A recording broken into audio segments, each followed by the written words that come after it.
Hello, everyone. It's Dr. Arlene Dijamco, the MultiDimensional MD. Thank you for watching.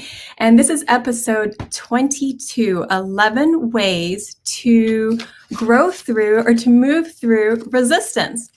And I wanted to talk about resistance because there's so much change going on in the world. And I've heard so many people say, oh, I want to do this, but I don't know. I don't seem to have the momentum. I don't seem to have the motivation.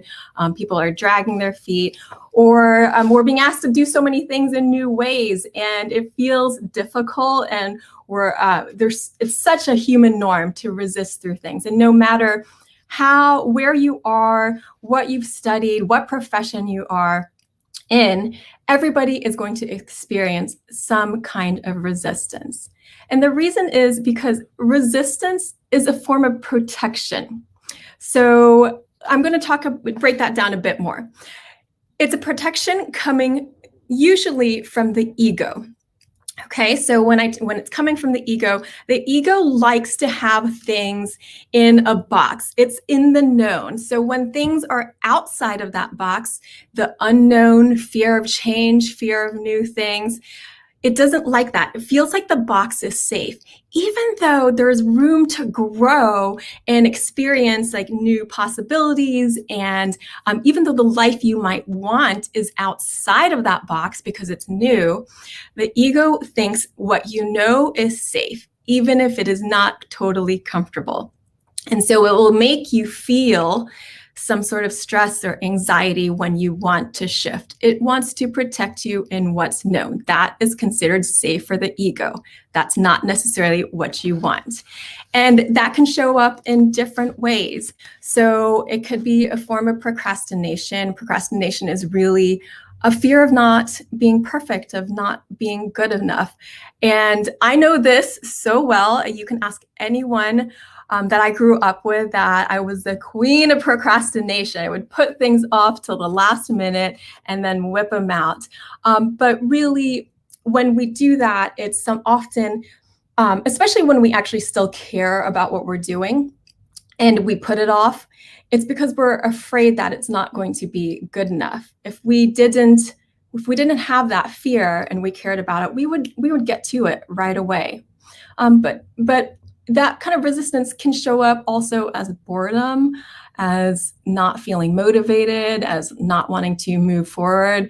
It can show up as being too busy. So the opposite of like being bored. It's like I have too many things to do. I can't fit this in my day. Or too busy in thoughts. I'm overthinking things and I can't seem to move forward. And again, all of this creates a lot of like stress and anxiety because it shows up like static in our system. So if you think about the body energy field, I'm going to draw for you my little stick figure here. Okay, so we have our nice glowing energy field there. If you have some sort of resistance or tension, anxiety, it's going to just show up as like all this like static in your field, and it makes it difficult to move through. Now, I want to talk about another form of like protection, because sometimes people will ask this, well, how do I know if the resistance is coming from my ego or coming through from my intuition? My intuition is guiding me and saying like, hey, don't do that right now, or maybe do it a different way. And so this we could talk about so much. We could have a whole class on this. But I will tell you very simply is first to imagine and kind of really feel in your body. Imagine yourself taking steps in different directions of what you could do. And imagine, like, feel in your heart, in your body, what creates an opening, or where's the path that feels like more at ease. So if the resistance is from your intuition that's guiding you to go in a different direction, then you're going to really feel that in your body as like, okay, no, instead of choosing this path A, I want to choose path B, and I want to move in that direction. So it can show up also like in the intuition can come through in what's happening in your life. Like, for example, I was ordering something that was kind of expensive, and I kept calling, and every time I called to place the order, there would be static on the line, or I would get another phone call and have to hang up. And so 3 times this happened. And so then I paused and just thought, this is my rule of 3. Okay, if 3 times I get that block, you know, maybe that's not resistance from the ego, maybe that's resistance from intuition and your life guiding you. And so I paused, I talked to somebody else about the thing that I wanted to order, was this remedy kit. And she said, you know, don't order from that company. I really like this one better, and it's a better price. And I was like, oh my gosh, this is so great. I'm so glad that I asked you.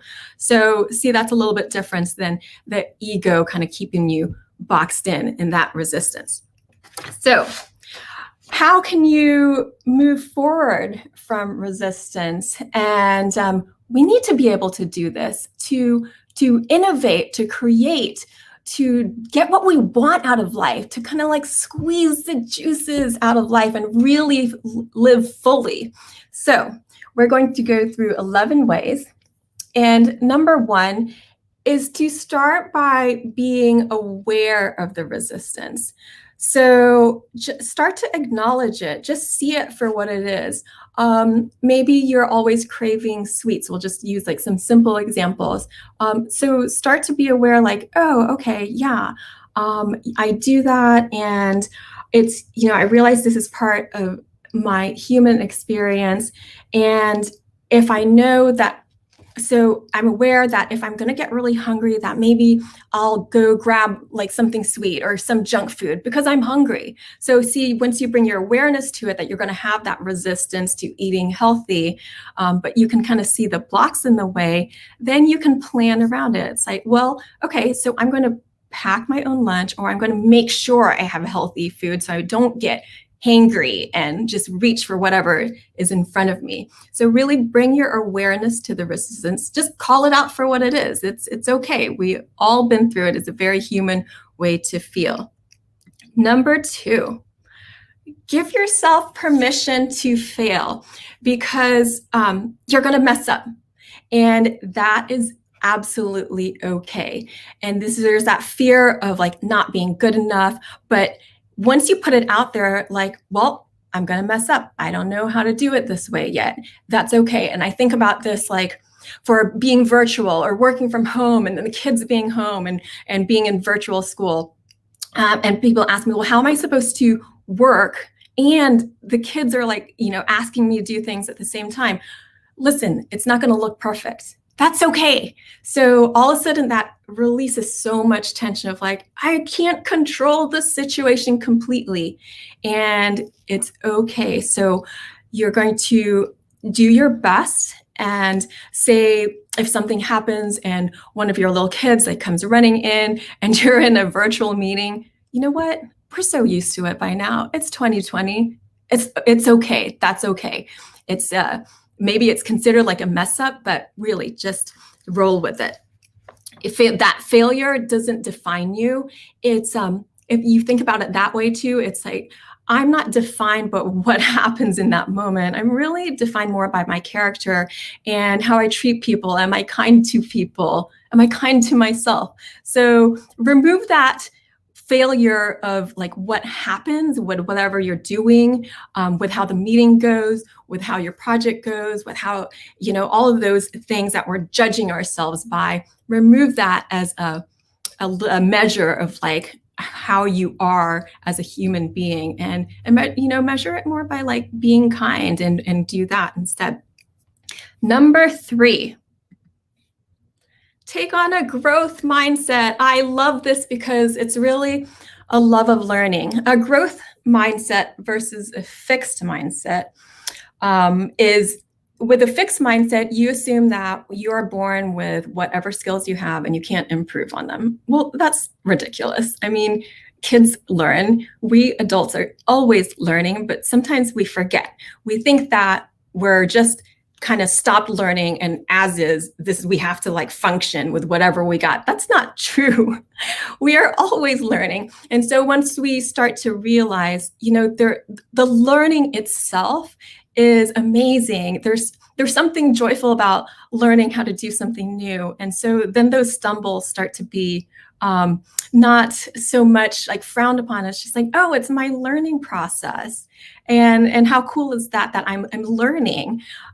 It's one of the ways that we experience joy in life, that we're able to learn new things, experience new things. And so instead of like stepping into the fear of it, it's like really embracing that joy of learning. Number 4, have compassion, flow with the resistance. Okay, I think about this in so many different ways. Emotions are not the obstacle. Emotions are not the obstacle. Isn't that a strange thing to say? Because we're like, oh, I'm so stressed out and feeling so anxious. That's not the obstacle. I think about my Tai Chi teacher and the way he talks about Tai Chi masters. So Tai Chi is that slow moving martial arts, and the Tai Chi masters so flow with things, but they're always staying grounded. I'm pretending I'm doing Tai Chi, but that's not it. So when somebody comes in like tries to push, or a Tai Chi master shove the Tai Chi master, then there's no resistance. Like say, here's a shove, and they just flow with it. And so then that person, if they're doing a demonstration, that person, it's like they pushed against air and then they go flying. Okay, so that's not really what we're doing, but I just love that image of, oh, how can I move and actually be in the non-resistance of life? And to me, that starts with having compassion for the resistance that you're feeling. So remember, if you were here with me in the beginning, this is the static. This kind of oval egg shape is like if you're nice and clear. And so then the static is like, all of this like messy energy field there. So, and that's like the resistance or those like more negative emotions. But again, if you think of the emotions are not the obstacle, and then you have compassion for them, I'm saying compassion for the emotions, and I'm saying what that means is compassion for you. You hug and embrace that resistance like, hey, it's okay. Just like you would to a kid who is having trouble. Maybe they were struggling learning how to do a math thing. You wouldn't be like, oh my gosh, well, you're just not good at it at all. You would have compassion like, hey, buddy, don't worry. Let's figure this out together. And you would kind of flow, recognize it. So that's the step 1, right? Being aware. And then you would bring that love and compassion. And then just like the Tai Chi master, like maintaining balance and like, I'm going to move with that resistance. Yeah, it's okay. No big deal. The emotions are not the obstacle. It's me wanting to push against them. So if I think about the emotions like a shove, when you try to resist it, now you're really struggling. And then the Tai Chi master, if you think about the emotions like a shove, and they just slowly like flow with it, it makes it so much more fluid, makes it much easier to move through life. Okay, number 5, purposely put it off and nourish yourself first. So now when you purposely put it off, you're confident that you're going to get to it later. And there's been some studies on this. If you procrastinate in a way, but knowingly, and you have the confidence that you'll get to it later, it can be okay. You can actually be more productive that way. And when I say purposely put it off, it's because there's something that you need to tend to with yourself. Maybe there's something fun that you want to do, or you need to rest and nourish yourself. And all of these things actually help to boost our confidence so that when we do a new thing, there's less resistance.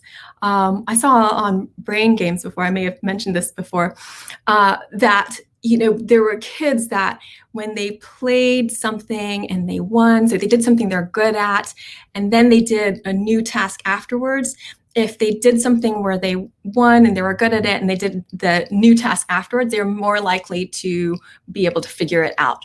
And so I see my kids do this, like my oldest, well, she will play piano. So she loves the piano. And so it's something that she feels good about. She's good at it. And she'll do that before she studies because it's relaxing. And then it makes it easier, I feel like, to work through, some things that might be difficult. And yeah, it's okay. It's okay. But if you embrace that, have confidence, you'll get to it, and take the time you need to nourish yourself. Number 6, know your why and what you desire. So this is so commonly talked about, right? Knowing your why. So have the bigger picture of why are you doing this thing? I think about even me when I show up for these podcasts or doing these live streams, I could have so many reasons not to come. I want to sleep in. I don't feel like getting ready. I don't want to prepare, whatever. But I have a bigger picture why of, no, I really want to help people. I want to be able to reach people and really shift the culture of medicine, shift the culture of health, and shift how you look at your overall health so that you can see it from a more multidimensional perspective. So I have a really big why, and that's what gets me going in the morning. And then, think about what you desire. So if you want to be this, if you want this in life, but you're over here, then it's keep that in focus. Again, with the Tai Chi example, when you move with Tai Chi, it's always they say to imagine the movement. And so before you even to move you physically, because it's the desire that helps to give momentum and actually some power from your source energy to the movement. And then it's actually done with so much more ease. You don't have to use as much energy to do it. So isn't that interesting that if you imagine, you have the desire, I want to move like this. And so you think about that in other actions, whether it's exercise, I want to exercise every day. It makes me feel good. It gets my endorphins pumping, those feel good hormones. And then you really feel into the desire, then it gives you that momentum from the inside out. And then that takes us into, that desire. So you can set your intentions for the day broken down into smaller chunks. So when I said this is part of what gets me up in the morning, but then I can also break it down into smaller pieces, right? Because if I just woke up in the morning and every day I say, I want to shift medicine, well, it sort of seems overwhelming, then it's but I don't know where to start. And that's so common that people say to me, but I don't know where to start. So break it down into smaller chunks and set your intentions and your priorities for the day that way. So, for today, it could look I wanted to have in this morning, I knew I was going to have a meeting with somebody that was really great and interesting, a new person in my life, and that I could connect with and work with. I knew I was going to do this live stream. And then, so it's sort of little chunks through the day. What are the little pieces every day to take steps towards that overarching desire? And it seems so much more manageable that way. So instead of me feeling oh gosh, I'm responsible for the whole world and I have to move all of it. Well, that's very difficult. But it starts by taking little steps. Was that philosopher says a journey of 1,000 miles starts by one step at a time, something like that. Number 8, make mundane tasks a mindful practice.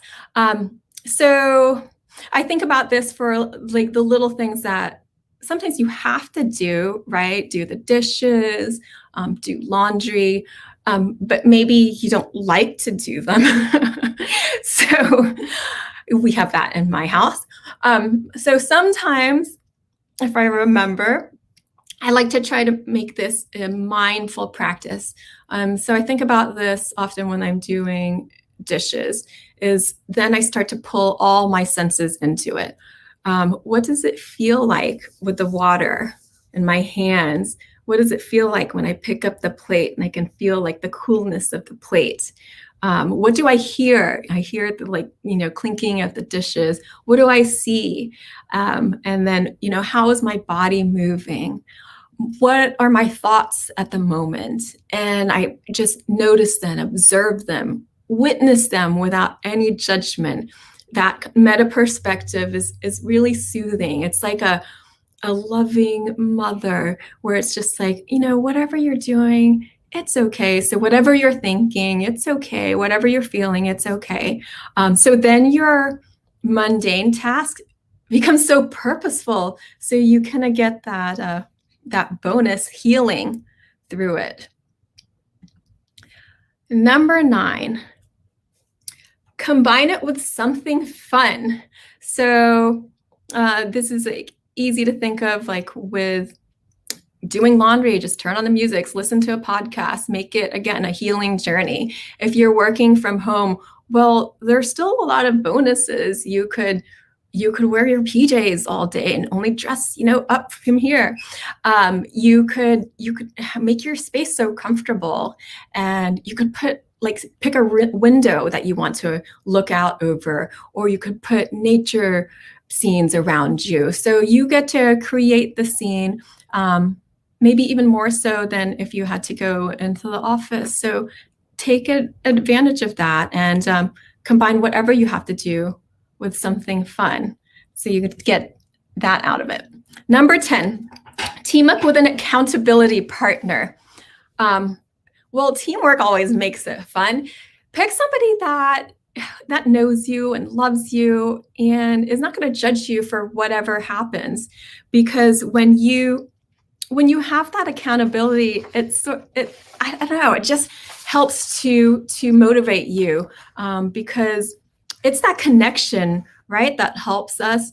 And so first we're connecting with ourselves, being aware, embracing it, acknowledging that shadow part through the healing, but then also being able to connect with another person and go through something together. So maybe you want to do something similar, like eat healthy, exercise, new lifestyle. Maybe you have a different set of goals and just want to support each other through that. It's up to you who that is, but I always love this idea, and I did used to have this mastermind group before in Massachusetts, and I would love to have this mastermind group of light workers of just to join together and create this intention of how we'd like the world to be. So that's the way I think of it. But accountability partner it doesn't have to be always that big picture. Can always so be we just want to exercise, go for a walk together, make healthy meals together, or share the healthy meals that we're making if we're separate, and pass back and forth fun recipes. So you see how it makes it fun, and that connection, which is really what life is all about, being able to connect with people or beings or the earth. 11, so this is always a multidimensional perspective. So connect with your guides.